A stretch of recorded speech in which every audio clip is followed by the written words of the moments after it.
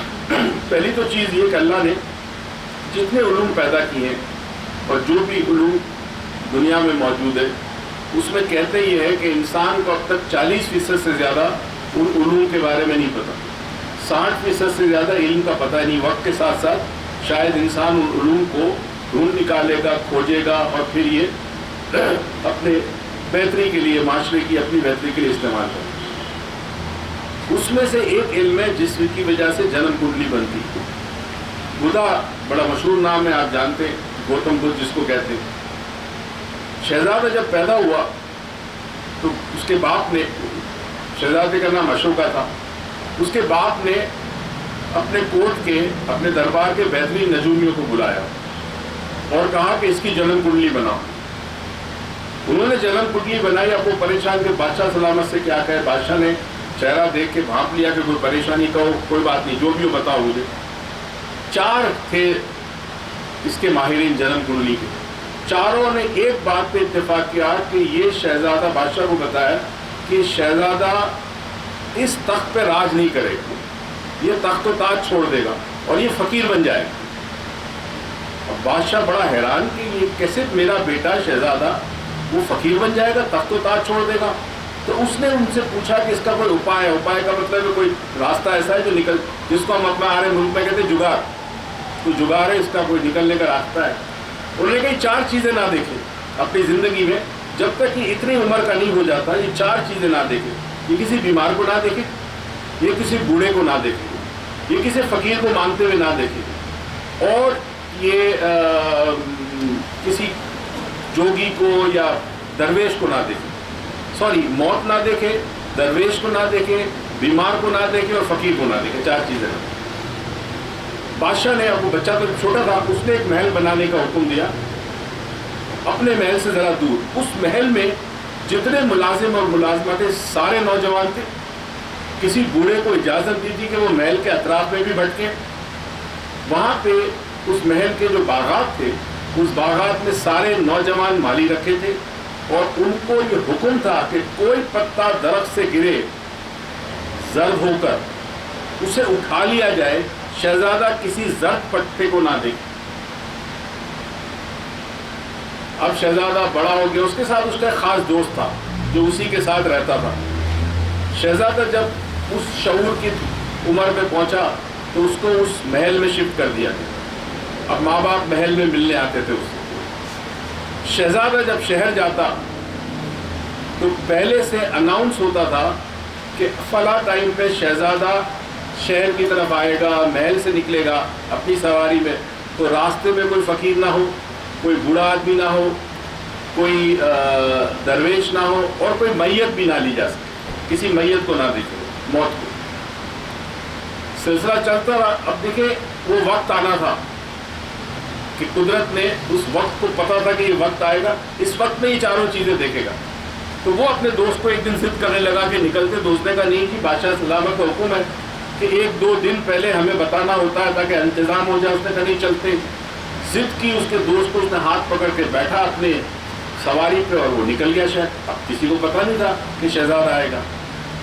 اب دیکھیں راستے میں ان کو ایک بیمار آدمی ملا جو بوڑھا تھا. اس نے پوچھا یہ کیا ہے؟ اس نے تو کبھی دیکھا ہی نہیں تھا شہزادے نے. اس نے کہا کہ یہ بوڑھا آدمی ہے. تو کہا بوڑھا میں بھی ہو جاؤں گا؟ کہتے سب بوڑھے ہو جائیں گے.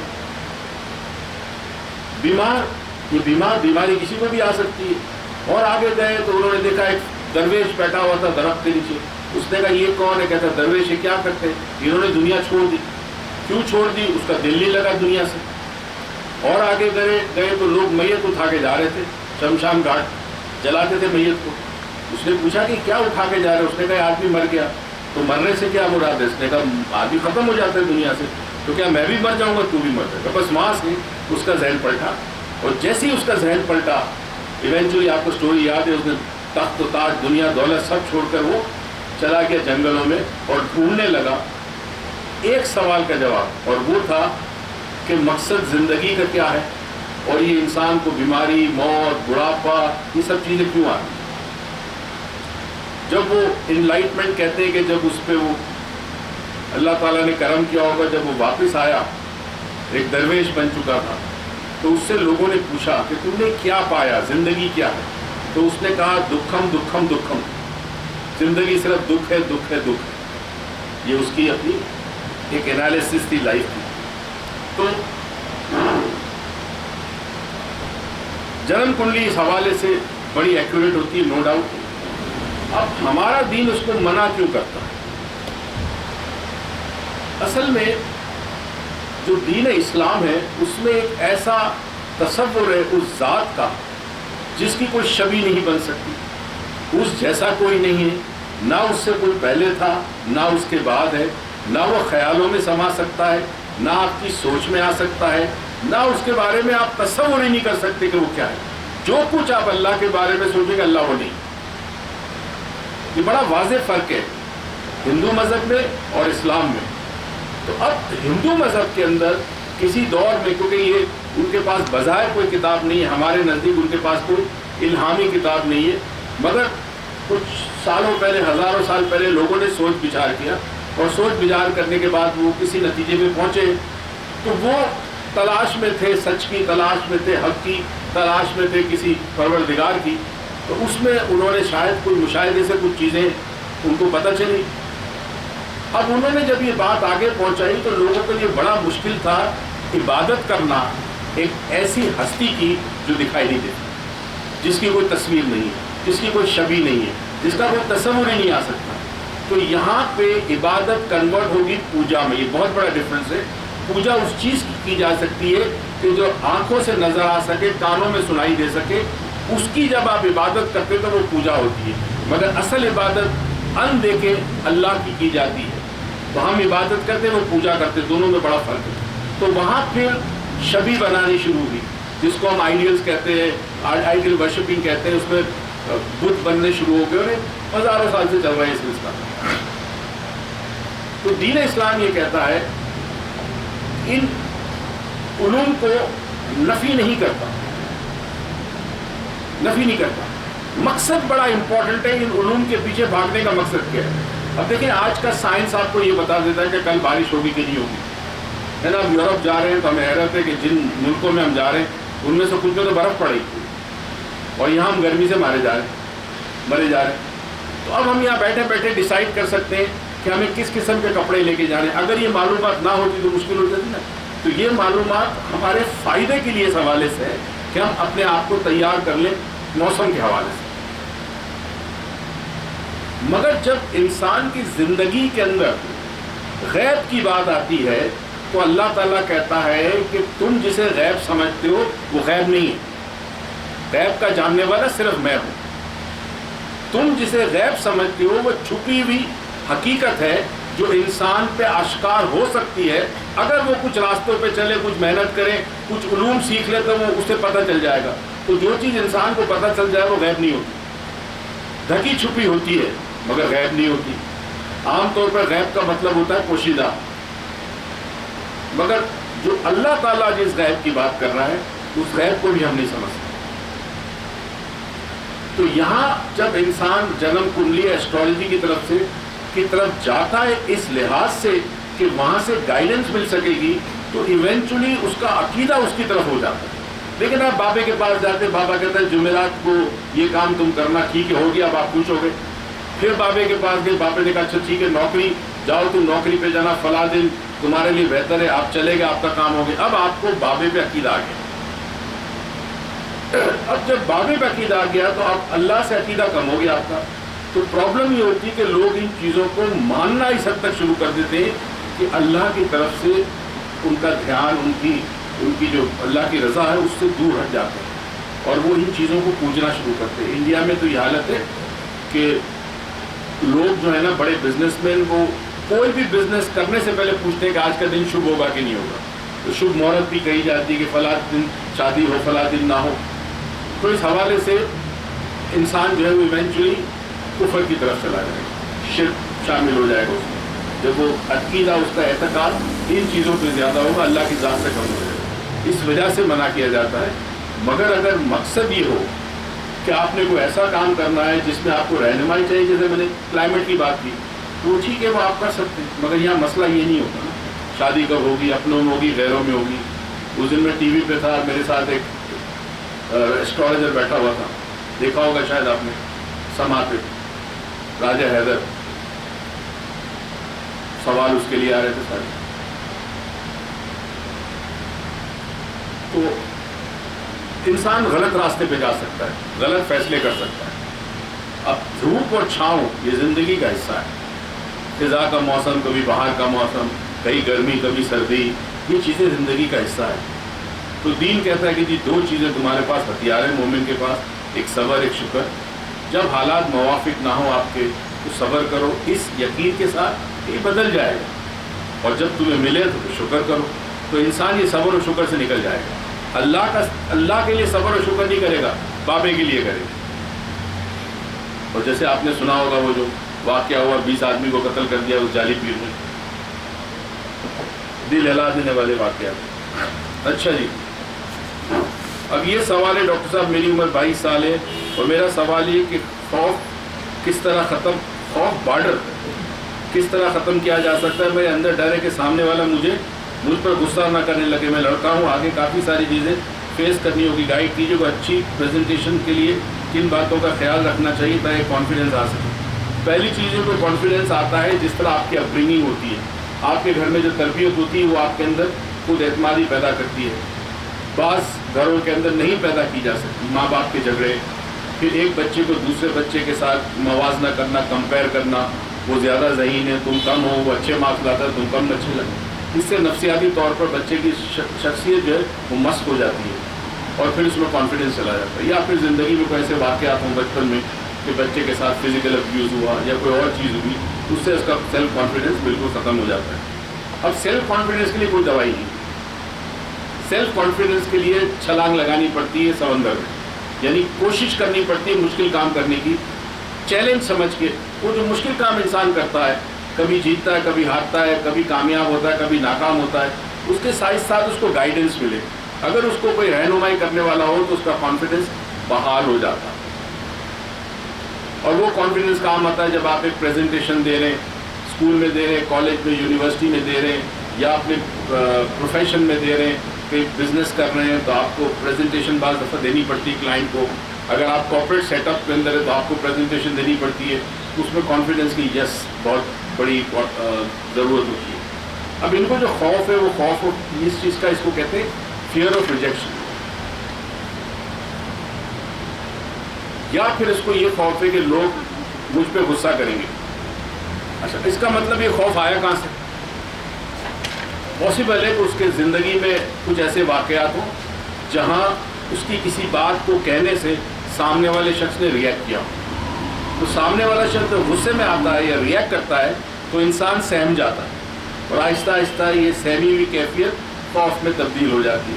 اس کا بڑا آسان علاج ہے. مجھے نہیں پتہ یہ صاحب یہاں رہتے ہیں پاکستان میں کراچی میں تو ٹھیک ہے, یہ ٹھیک ہو سکتے ہیں, ہمارے پاس تھراپسٹ ہیں وہ آپ کو ٹھیک کر دیں گے. اور کبھی موقع ملے آپ کو, NLP تو ختم ہو گیا, اب اگلے سال ہوگا, 4 ڈائمینشن کر لیں, 1 دن کا ہوتا ہے, اس سے امید ہے کہ آپ کی ذات میں ایک بہتری آ جائے گی.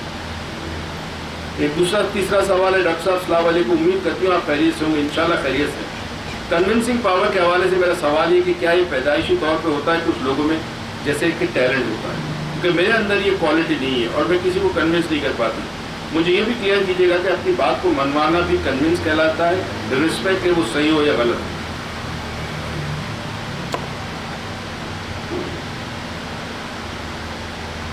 سائنس یہ کہتی ہے کہ ہر ایک شخص کے اندر یہ صلاحیت پیدا کی جاتی ہے.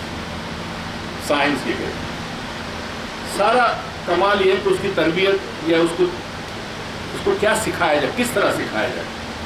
کنونس کرنا ایک صلاحیت ہے, چاہے آپ برے کام کے لیے کنونس کرو یا اچھے کام کے لیے کنونس کرو. کنونس کرنے کی صلاحیت انسان میں اگر ہوگی تو وہ ایک صلاحیت ہے. اب یہ ڈیپینڈ کرتا ہے اس کی نیت کیا ہے, کنونس کیوں کر رہا ہے سامنے والے شخص, وہ نیت پہ ڈیپینڈ کرے گا. اس کو بند کر دیں. اب دنیا میں اس طرح کی ٹریننگ ہوتی ہے. ہمارے یہاں ٹریننگ کو ایکسپینس سمجھا جاتا ہے, جبکہ اصل میں ٹریننگ جو ہے وہ انویسٹمنٹ ہوتی ہے. جب آپ MBA کرتے ہو یا BBA کرتے ہو یا انجینئرنگ کرتے ہو یا چارٹرڈ اکاؤنٹنٹ بنتے ہو, تو کئی سال تک آپ کے والدین آپ میں انویسٹمنٹ کر رہے ہو. KG سے لے کر کلاس 1 2 3 4 تک انویسٹمنٹ ہوتی ہے. تو ہمیشہ علم حاصل کرنے کے لیے جو آپ پیسے دیتے ہیں اسے اخراجات مت سمجھیں. یہ بہت عجیب و غریب ڈفرینس ہے مغرب میں اور ہمارے ملک میں. مغرب میں اسے انویسٹمنٹ کیا جاتا ہے. جب انویسٹمنٹ ہوتی ہے تو لوگ بتدریج اس کو سیکھتے رہتے ہیں, اپنی صلاحیت بڑھاتے رہتے ہیں. ان صلاحیتوں سے وہ اپنی زندگی بہتر کرتے ہیں, کاروبار بہتر کرتے ہیں, جاب میں پروموشن ہوتی ہے, جو بھی کرتے ہیں ان صلاحیتیں, اور پھر اس کو ری انویسٹ کرتے ہیں. ہمارے یہاں اسے اخراجات میں شامل کیا جاتا ہے. کتنا ڈفرینس ہے مائنڈ سیٹ میں, کتنا بڑا ڈفرینٹ ہے پرسیپشن میں, کہ جو چیز آپ کی صلاحیت بڑھانے میں کام آ سکے اس کو سیکھنے میں جو پیسہ آپ خرچ کرتے ہیں اسے ایکسپینس کہتے ہیں. آپ بھائی آپ کھانا کھاتے ہو ایکسپینس ہے, مگر اس لیے ایکسپینس ہے کہ وہ کھانا تھوڑی دیر بعد چلا جائے گا آپ کے اندر سے, انرجی آپ کو دے جائے گا, وہ ایکسپینس ہو سکتا ہے. مگر جو آپ کو علم دیتا ہو, علم حاصل کرنے کے لیے جو اخراجات ہوتے ہیں, جو آپ پیسے خرچ کرتے ہیں, اخراجات تو نہیں, اسے اخراجات نہیں, اسے انویسٹمنٹ. یہ بہت بڑا چینج ہے. اگر یہ سوچنا شروع کر دیں کہ یار اگر میں یہ چیز سیکھنے جا رہا ہوں یا میں علم حاصل کرنے جا رہا ہوں تو یہ انویسٹمنٹ ہے میری, اس کا ریٹرن مجھے آئے گا. انویسٹمنٹ کا کمال ہی ہوتا ہے اس کا ریٹرن آتا ہے. تو جب آپ لفظ انویسٹمنٹ یوز کرتے ہو تو آپ کو یقین ہوتا ہے کہ اس کا ریٹرن آپ کو آئے گا واپس, مگر ایکسپینس کا کوئی ریٹرن نہیں ہوتا. تو یہ پرسیپشن چینج کرنے کی بات ہے, اور یہ پرسیپشن چینج ہونا بڑا مشکل کام ہے. جو پرسیپشن چینج گھر سے ہوتا ہے اور گھر سے چینج نہیں ہو رہا پرسیپشن. تو اب کنونسنگ پاور بڑی اچھی چیز ہے, ہر ایک میں پیدا ہو سکتی ہے. کچھ لوگوں میں کچھ صلاحیتیں, ہم سمجھتے ہیں کہ کچھ صلاحیتیں ہوتی ہیں جس کو ہم کہتے ہیں خدا داد صلاحیتیں. اب ان خدا داد صلاحیت میں دو چیزیں ہوتی ہیں. ایک جینیٹک انفارمیشن کیا لے کے آئی ہے, جس کو ہم جینیٹک ڈسپوزیشنز کہتے ہیں. ماں باپ کی بیماریاں بعض دفعہ بچوں میں آتی ہیں جینز کے لیول, DNA کے اندر. اسی طرح والدین یا آبا و اجداد کی کچھ صلاحیتیں بھی بچوں میں آتی ہیں. ایک بچہ ذرا سا بڑا ہوتا ہے اور وہ ہاتھ میں برش لے کر پینٹنگ کرنا شروع کر دیتا ہے. کیسے؟ میں تو سیدھی لکیر بھی نہیں کھینچ سکتا, وہ کیسے کر لیتا ہے نا. کچھ چھوٹے بچے ان کے موبائل کھول لیں گے, فکس کر لیں گے, ٹھیک کر لیں گے, ہمیں نہیں آتا. تو کچھ صلاحیتیں آتی ہیں جینیٹکلی. تو ایک تو یہ بات ہے جس پہ میرا اور آپ کا اختیار نہیں ہے, بیکاز ہم اپنے ماں باپ چوز نہیں کر سکتے, ہے نا. جو اللہ نے جس گھر پیدا کیا, جس عورت کے پیٹ میں ہمیں پیدا کیا, وہ ہماری ماں بن گئی اور اس کا شوہر ہمارے والد بن گئے. تو جو بھی اللہ نے جو پیدا کیا اس کا احسان کرم کہ اس نے ہمیں اچھی جگہ پیدا کیا. دوسری ہوتی ہے تربیت, انیشل سٹیجز بچے کی, 7 سال کی عمر تک گھر کے اندر کیا چیزیں ہوتی ہیں. اگر ماں باپ گھر میں بیٹھ کر چیس کھیلتے ہیں, ڈرافٹ کھیلتے ہیں, باتیں کرتے ہیں, جنرل نالج کی باتیں کرتے ہیں, تو بچہ جو ہے وہ جنرل نالج کے بیسس کے اوپر جیتو پاکستان میں انعام لے کے آئے گا. بندوری کی طرح ناچ کر نہیں, یا ہاتھ پھیلا کر موبائل چھیننے کی کوشش نہیں کرے گا. یہ فیکٹ ہے. اب مجھے یاد ہے جب میں چھوٹا تھا تو میں سوال بہت پوچھتا تھا, اور اس کی وجہ ہے کہ میرے والد کو بڑا شوق تھا. وہ مجھ سے ہمیشہ یاد کرواتے تھے دنیا کے مختلف ممالک کے کیپٹلز, دارالخلافہ کیا ہے کسی ملک کا. مجھے یاد ہے میں جب چھوٹا تھا, آئی تھنک 5-6 سال تھا, مجھے شاید دنیا کے تمام ممالک کے پتہ تھے کہ جی ان کے دارالخلافہ کیا ہے, دارالحکومت کہاں پر ہے ان کی, کون سے شہر, کیا نام, بچپن میں مجھے یاد ہے. تو یہ والد کی طرف سے تھی میری, ان کو شوق تھا. راستے جاتے تو اس زمانے میں تو بل بورڈ بہت کم ہوتے تھے, مگر کوئی بل بورڈ ہو تو کچھ اور میں سوال پوچھوں, وہ سمجھاتے تھے کہ کیا چیز ہے. یہ اگر گھر میں ماحول ہو کہ جہاں بچوں کے اندر جستجو پیدا کی جائے, تجسس پیدا کیا جائے, ان کو ایسے اسائنمنٹ دیا جائے, چھوٹے بچے کو بھی کہ بھائی یہ دیکھو کیا ہے, تم یہ کر کے دکھاؤ, مجھے یہ کر کے لا کے دکھاؤ, تو بچے کے اندر کنونسنگ پاور کی صلاحیت پیدا ہوتی ہے. کنونسنگ پاور کے لیے ایک چیز بڑی امپورٹنٹ ہے, اسے کہتے ہیں کانفیڈنس, خود اعتمادی. بغیر خود اعتمادی کے آپ کسی کو کنونس نہیں کر سکتے جب تک آپ کی ذات میں اعتماد نہ ہو. تو کنونسنگ پاور کے لیے کچھ سیکھنا پڑتا ہے. کئی دفعہ شیشے کے سامنے کھڑے ہو جائیں, آپ یاد کر لیں کہ مجھے کل کسی شخص سے بات کرنی ہے, اس کو کنونس کرنا ہے تو کس طرح کرنا ہے. اپنے آپ کو شیشے میں دیکھیں جیسے کہ وہ شخص ہے, آپ اس سے بات کریں یقین کے ساتھ. اپنے اندر یقین ہونا چاہیے. جنہوں نے NLP کیا ان کو پتا ہے کہ ہم کہتے ہیں کہ آپ کی جو پریزنٹیشن ہے یا آپ کی جو گفتگو ہے, آپ کی جو کمیونیکیشن ہے کسی دوسرے شخص سے, وہ کنٹرول ہوتی ہے آپ کے اندرونی کمیونیکیشن سے, انٹرنل ڈائلاگ سے. انسان اپنے ذہن میں جو سوچتا ہے, اپنے ذہن میں جو بولتا ہے, جو خیالات وہ پالتا ہے, وہی آپ کے پورے جسم کو, آپ کی آواز کو اور گفتگو کو کنٹرول کرتے ہیں. یہ یاد رکھیں, ٹھیک ہے. اب اندر یہ ہے کہ پتہ نہیں فیل ہو جاؤں گا, پتہ نہیں وہ آدمی کرنے سے ہوگا کہ نہیں ہوگا, پتہ نہیں مجھے وہ ریجیکٹ کر دے گا, پتہ نہیں کیا ہوگا. تو پھر وہی ہوگا کیونکہ آپ نے پہلے سے یہ سوچ لیا ہے کہ یہ ہوگا, تو پھر آپ کے ساتھ ہوگا.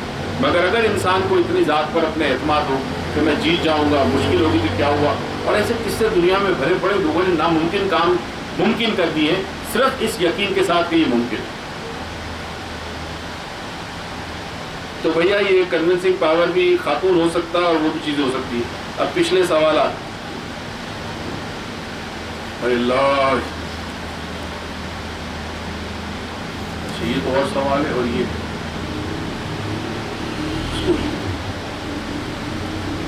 یہ تو کر دیا تھا, ڈیورس کا بھی ہو گیا تھا. اچھا ایک سوال ہے, اس کا ویسے میں جواب انڈائریکٹلی دے چکا ہوں. سوال یہ ہے کہ میرے بھائی کا ایک دوستانہ ڈسکشن ہوا ایک نان مسلم کے ساتھ, غیر مسلم کے ساتھ, مختلف مذاہب کے اوپر.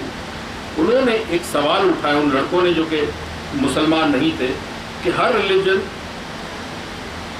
امن کی بات کرتا ہے, امن کی بات کرتا ہے, پیس کی بات کرتا ہے, انسانیت کی بات کرتا ہے, وائلنس کے خلاف ہوتا ہے.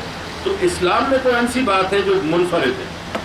پہلی بات ہے بھیا ایسے سوال نہ کریں, میں مولوی نہیں ہوں, میں عالم نہیں ہوں, میں جاہل ہوں, مجھے نہیں پتہ ریلیجن کے بارے میں, اس لیے کوشش کریں سوال نہ کر سکے. اور میں آپ کو چھوٹا سا جواب دے دوں جو میری ذہن کے اندر آتا ہے.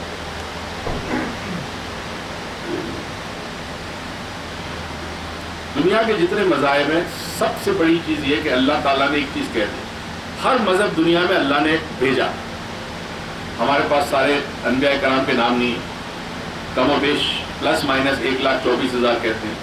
کچھ نبیوں کے نام قرآن پاک میں, کچھ حدیثوں میں, اس کے علاوہ نہیں. اب یہ اتنی بڑی دنیا, ہزاروں سال سے کس کس خطے میں نبی آئے ہوں گے اللہ کا پیغام لے کر, کس پہ ہمیں پتہ ہی نہیں. اب یہ لوگ کہتے ہیں, ہمیں تو نہیں پتہ, لوگ کہتے ہیں کہ بدھا بھی ایک نبی ہو سکتا ہے اللہ کا, اس دور میں اس مقام کے لیے اس نے پیغام محبت کا دیا, انسانیت کا دیا, جو بھی تھا ہمیں پتہ نہیں, اللہ معاف کرے. اب جو انفرادیت ہے دین اسلام کی وہ یہ ہے کہ دین اسلام جو ہے وہ ایک پرٹیکولر دور کے لیے نہیں ہے. باقی جتنے مذاہب دنیا میں آئے وہ ایک وقت کے لیے تھے, اس کے بعد اس کو اپ گریڈ کیا گیا. ٹھیک ہے نا, آپ اپنے پاس کمپیوٹر رکھتے ہیں, فون ہے آپ کے پاس, اب آپ نیا فون آئے گا, اب اپ گریڈ کریں گے. نئے فون میں کیا ہوگا, میموری زیادہ ہوگی, کیمرہ اچھا ہوگا, تو آپ کی زندگی بہتر ہوگی اس فون یا اس گیجٹ کی وجہ سے. تو دنیا کے جتنے مذاہب دنیا میں آئے, انبیاء کرام لے کے آئے, وہ اپ گریڈ ہوتے ہوتے ہوتے ہوتے اب ایک ایسا مذہب آیا جس کو اللہ نے اپنے کہا کہ میرا پسندیدہ ہے مذہب, اور وہ ہے اسلام. اسلام تمام مذاہب کو اپ گریڈ کر کے فائنل ایک ایسا دین دے دیا گیا جو انسان کی زندگی کو قیامت تک سنوارتا رہے گا اور انسان کو قیامت تک رہنمائی کرتا رہے گا. اس لیے کہ اس دین کے ساتھ ایک ایسی کتاب آئی جو کبھی بھی آؤٹ ڈیٹڈ نہیں ہوگی. یہ میں صرف اس لیے نہیں کہہ رہا کہ مسلمان, میں اس لیے کہہ رہا ہوں کہ میری تھوڑی سی تحقیق ہے اس پہ. یہ آؤٹ ڈیٹڈ نہیں ہوگی. جس قسم کی لینگویج استعمال کی گئی ہے, کمال ہے. 100 سال پہلے پڑھنے والا کچھ اور سمجھتا تھا, آج کے دور کا انسان اور سمجھتا ہے. ڈاکٹر قرآن پڑھے ترجمے کے ساتھ, اس کو ڈاکٹری نظر آئے گی, انجینئر کرے اس کو انجینئرنگ نظر آئے گی. اسپیس سائنسز کے لوگ اگر پڑھتے تو حیران ہو جاتے کہ یہ کیسی چیزیں 1400 سال پہلے جب سائنس نہیں تھی اللہ نے سب بنا دی. کمال ہے. تو اس کا کوئی اینڈ نہیں ہے علم کا.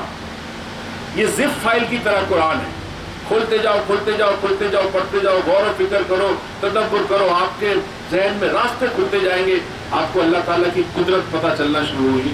یہ انفرادیت ہے قرآن میں, اور چونکہ قرآن اسلام لے کے آیا, یا اسلام قرآن لے کے آیا, نبی کریم صلی اللہ علیہ وسلم کے اوپر یہ کتاب اتری, تو اس حوالے سے تمام مذاہب میں یہ منفرد بات قرآن کی. سارے مذاہب پیس کی بات کرتے ہیں, مانتے ہیں, کرسچینٹی بھی پیس کی بات کرتا ہے, انسانیت کی بات کرتا ہے, معاشرے میں ہارمنی, مگر جو اصول دین اسلام نے بتایا ہارمنی کے لیے, وہ اصول کبھی آؤٹ ڈیٹڈ نہیں ہوں گے.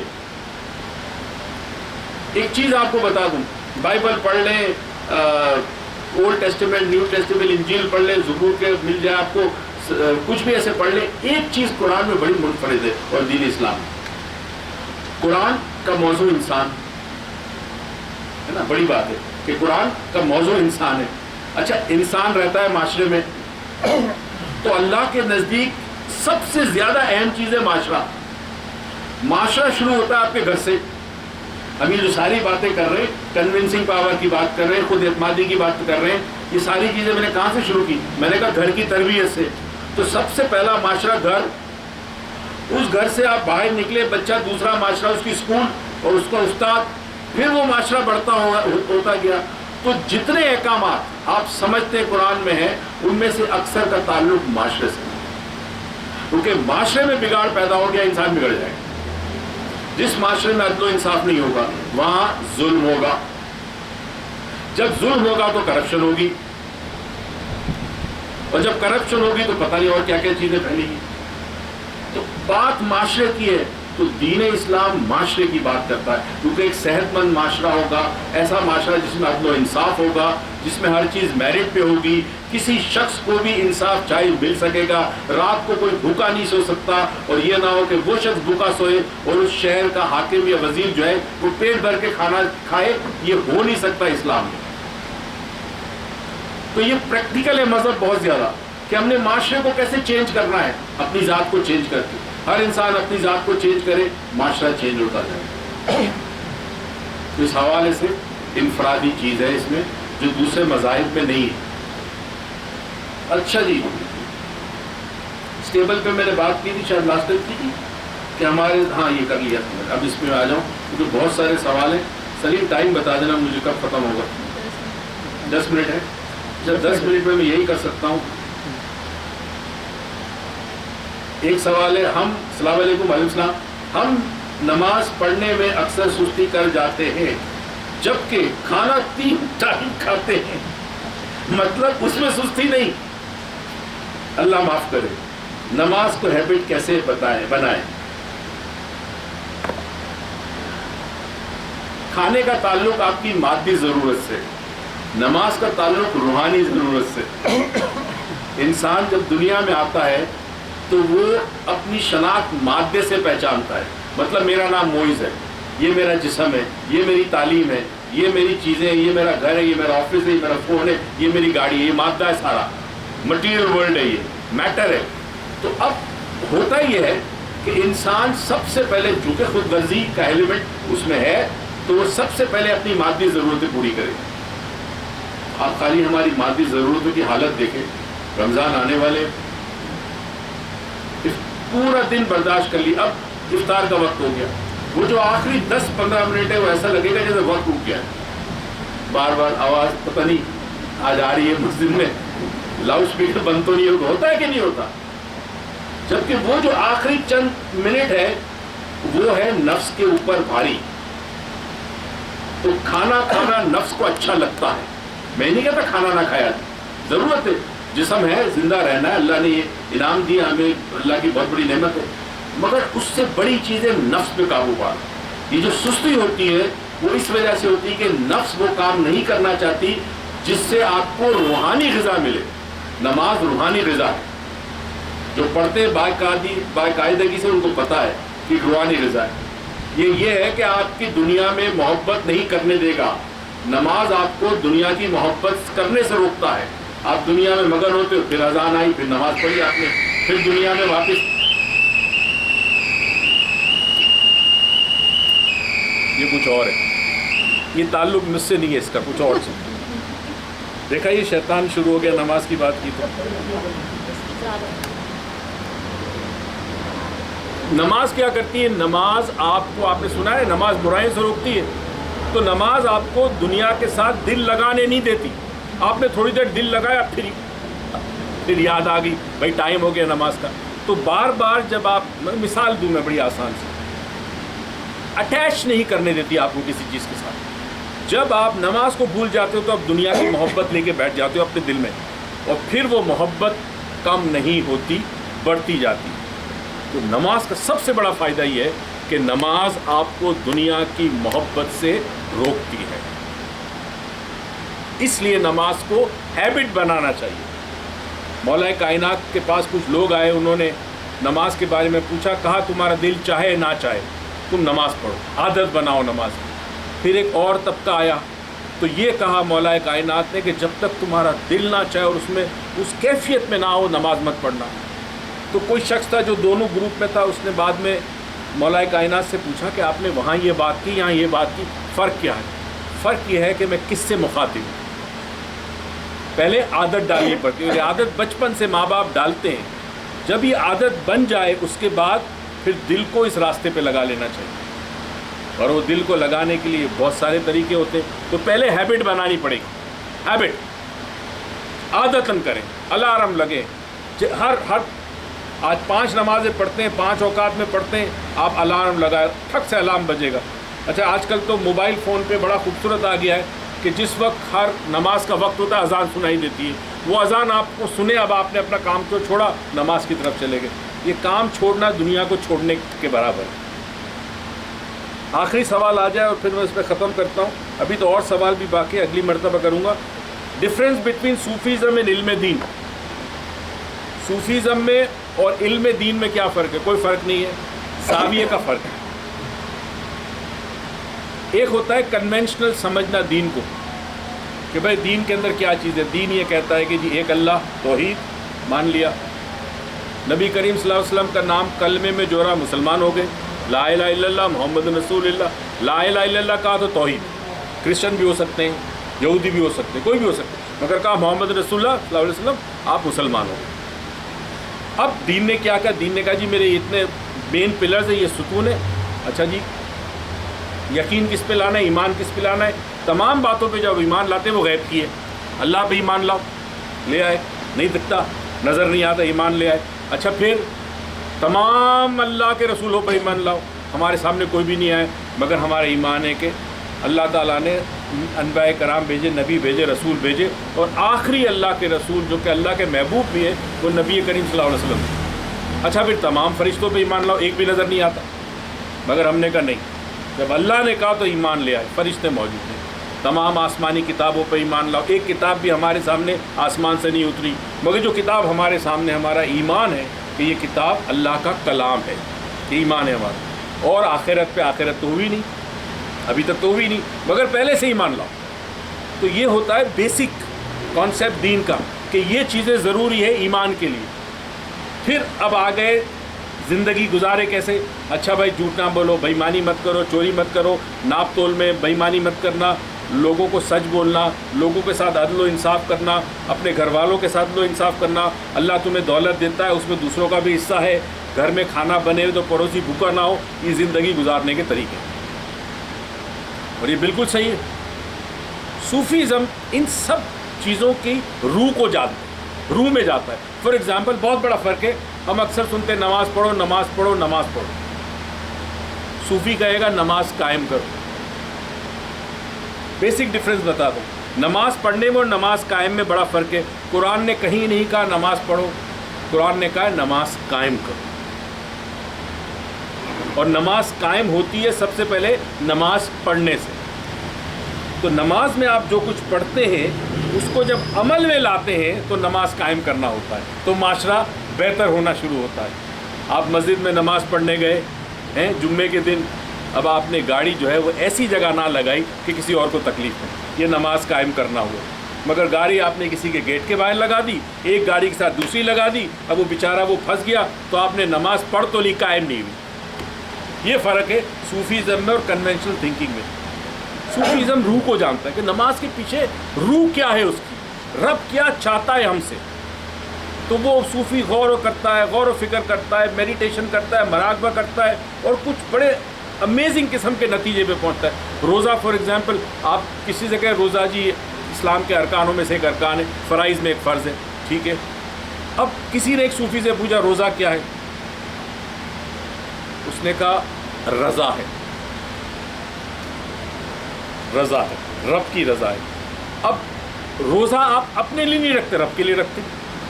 آپ تکلیف اس لیے اٹھاتے ہیں کہ آپ اللہ کے لیے اپنی نفس کو مارتے ہیں، اس کو تکلیف دیتے ہیں، پیاسا رکھتے ہیں، بھوکا رکھتے ہیں، جھوٹ نہیں بولتے، بے ایمانی نہیں کرتے ان ایام میں 28 29 30 دن جو بھی ہوتے ہیں، مگر اس کے بعد باقی 11 مہینے وہی بے ایمانی، وہی چور چکاری، وہی بدماشی، وہی جھوٹ، سب کچھ ویسا کا ویسا۔